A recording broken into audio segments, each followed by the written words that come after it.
Hey guys, what's up? Whew. It's cold. You Texas boys not used to the cold. Ruby's fine, look at her. She's fine, she's having fun. But I'm not. We just wanted to come on this morning and talk a little bit about the trigger warning. And of course I have to say it. These are of course my thoughts, my opinions, my speculations. Allegedly this is all on me and not to reflect on anyone else or y'all's comments alone. I know I have to start saying that now. I'm sorry guys, but it's part of YouTube and they're not true. Y'all's comments aren't to reflect on the channel either. So y'all do y'all's own research, guys. Y'all do a really good job at it though, I tell you that right now. I will say that. But we wanted to come on a little bit to trigger warning. I wanted to talk a little bit again about Hannah, the one from Maui. This is getting really scary now. They evidently were some payments sent from her phone to other people and that they do not know. The family does not know and never heard of them before in their life. They're talking about her identity being wiped clean. Like, I think she was even having trouble maybe trying to get her plane ticket or something that she had maybe already purchased. Get it done. Good girl. I think it's a bottle top. Anytime you find something, that's great, no matter what it is. But anyway, back to her. I think that it's all started again. I'm just going to go over it again on the 8th, right?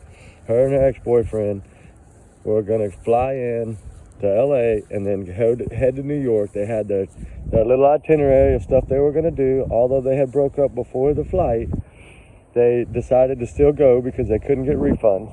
So they were going to keep their commitments, but once they got to New York, go their separate ways, right? She has family there in New York. So, of course, they land in LAX in downtown California, and she leaves the airport, which was kind of, I don't know, but evidently there was someone that she loved there and trusted there. I don't know who this person is yet. I don't know if it was a friend or if it was somebody else she had met over social media or anything like that. I don't know, but evidently she supposedly trusted this person and loved this person, and evidently it wasn't what she thought. And I think from what I'm gathering, like she wasn't even like in a hotel while she was there from the 8th to the 11th. I think she might have been staying somewhere else. And I know she had a hotel booked in New York. They said that for sure. But she didn't. I don't believe she had a hotel in Los Angeles because she wasn't planning on staying there. So evidently somebody persuaded her to stay there and then started like all this spiritual stuff and like if that was her texting. They don't know. They don't think that might have been her texting. But then again, some of the texts they do think were from her, but some were alarming. And it's scary to think that a 31-year-old woman, female, you know, seems like she was very like smart and educated. So I'm kind of wondering how this all happened, unless whoever this was tricked her. Like she's saying, she said she felt like she was tricked. And so that kind of bothers me because I feel like if somebody tricked her, got her there, got her away from that airport, and then tricked her, that, you know, I'm sure people do that. But I mean, the comments that the father made yesterday really scared me when he said that he thinks that, you know, they're trying not to think the worst, they're trying to keep hope alive, but that, you know, that what do they call it? Like, it's like trafficking or something like that, which is it's a horrible thing to even think of, right? Trigger warning, guys. And it's sad to even, you know, make your brain think that. But I understand, you know, it's been a week or so with no contact since the 11th. And she hasn't been seen on camera since the night of the evening of the 11th, which she was seen with some unidentified person. Then come to find out that her phone was used to send, I think it was Vimo or something like that, money to 2 other people's names that the family doesn't know. So that kind of goes with the messages she sent to where she felt like they were trying to steal all her funds and her identity. So that got me thinking, you know, she was tricked, poor baby. She was tricked, and that's horrible. That's heartbreaking. And I know it goes to don't trust anyone you don't really know in person and you haven't been around. I mean, I get that part of it, but it is kind of, it's cold, sorry. The wind is piling. And I do feel like it's just such a sad situation for this family to have to go through, because of course they're thinking that she's going on a trip like she did when she went to, I think she had already gone to Japan once and was fine. She had taken other trips and was fine. And then she takes a trip basically from Maui to Los Angeles, and it was supposed to go from Los Angeles later that evening after the layover to New York. So I'm like, hold on a minute. You know, what made her get off that plane? Was it really somebody that she had been talking to on social media? I know they're going to dig that up and try to find that. I get it. Watch out, there's water in there. And that water's cold, Ruby, don't you dare. And I just feel that it's just such a scare. I mean, I wish I was there, because of course I'd be out there trying to beg on every door I could to get everybody to view their cameras, businesses, anybody. I mean, we know she was seen at a bookstore. We know that there's pictures of her on her Instagram from the Nike show, the LeBron James Nike show. We know that she looked distressed. Like, you know, she didn't look herself. She didn't look normal. What was that?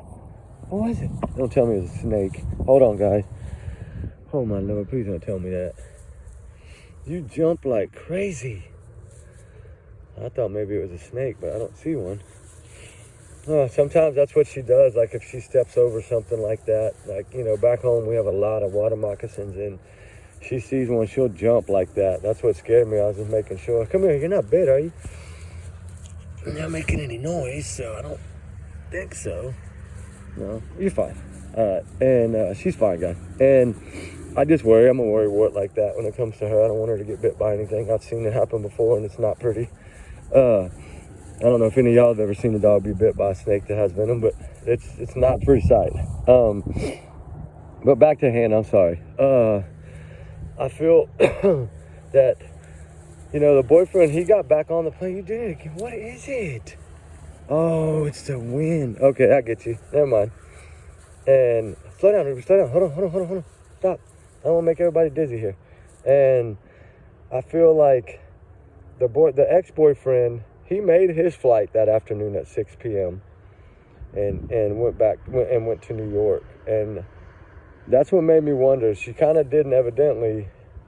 I don't know if she just never had plans to go to New York that soon, or if she was going to change her tickets, or when she got there, these people kind of started stealing her identity right away, or they started coaching her into something. But I didn't understand the spiritual texts and the Matrix stuff and all this like kind of like underworld stuff or something. It was really awkward to me, and I'm sure to everybody else as well. This case is taking over the spotlight, which is amazing. This is what all cases should do. And I'm sorry, a lot of them don't get this attention, but they should all get this amount of attention. We know the FBI, the marshals, everybody's on top of this thing, and they're trying to get every camera footage they can from everywhere. And so it is nice that they're jumping on it so fast, and pray to God this little young woman can be found safe and get with her daddy and mommy and go home and back to Hawaii or to New York or wherever they're going. But I feel like even, you know, I don't know, it's so hard to say because we don't know what we would do in that situation, but for it to drastically change like that, and then for it seemed like everything was kind of okay when you see, you know, I did see the YouTube video she was on where she's sitting there with her headphones on.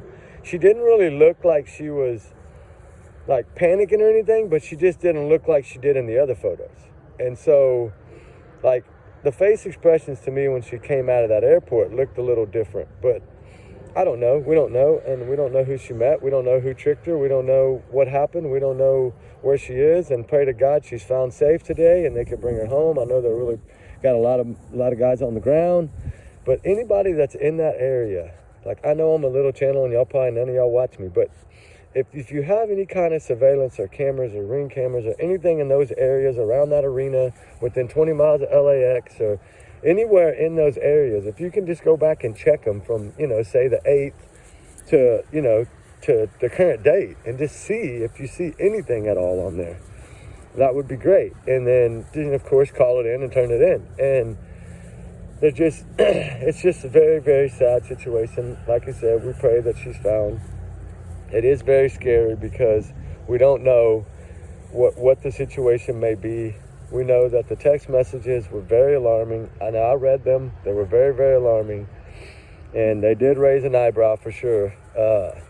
And I'm sure that family is they're not from there. So that's probably all new to them, and from being from Maui to a big old city like California, especially downtown area.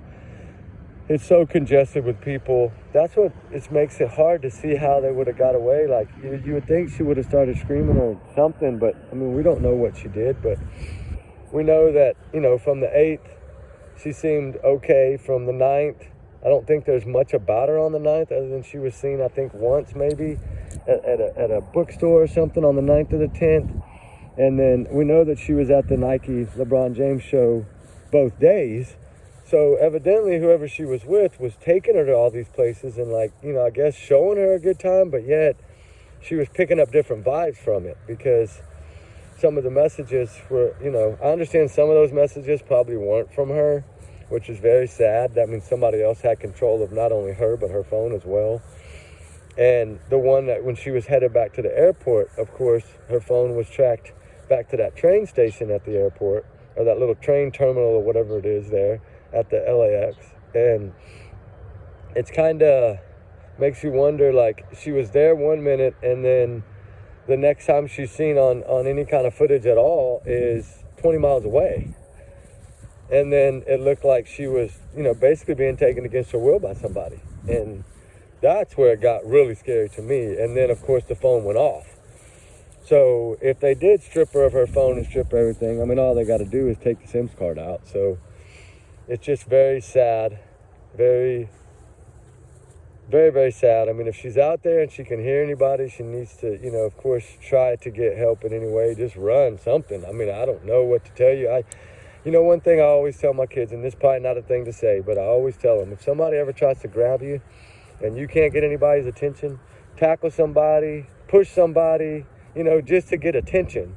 Whatever you have to do if whatever you're trying is not working, Think about it. Your child's in a crowd of people and somebody try and get your child and they hit the man next to him or the woman next to him or push them or shove them, it's going to start a big, huge thing, and at least that way they would be safe. Regardless of, the outcome, they would at least be safe. And I understand this is a difference because it's a 31-year-old woman that evidently trusted these people.